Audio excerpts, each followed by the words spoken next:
And TV5's Jonathan Jackson talked to a local lawmaker to hear how Bush Sr.'s legacy will live on through politics.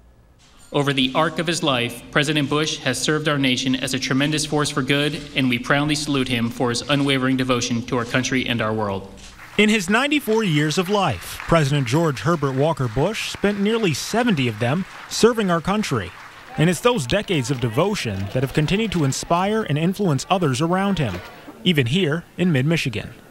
He is one of the most dignified, ex-presidents that... Frankenmuth resident and state senator Kenneth Horn is a longtime admirer of President Bush and says throughout his career he's met many politicians and even former presidents, but says none truly compared to our 41st.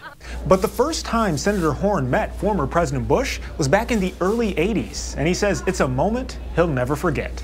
I came across the wooden bridge. I got a chance to shake his hand. He's 6'2". He's about the same height I am. Back then, Senator Horn wasn't even in politics, but instead working at the Bavarian Inn in Frankenmuth. However, it was only 10 years later that he became a member on the Saginaw County Board of Commissioners. Did that at all inspire you when you ran in for office?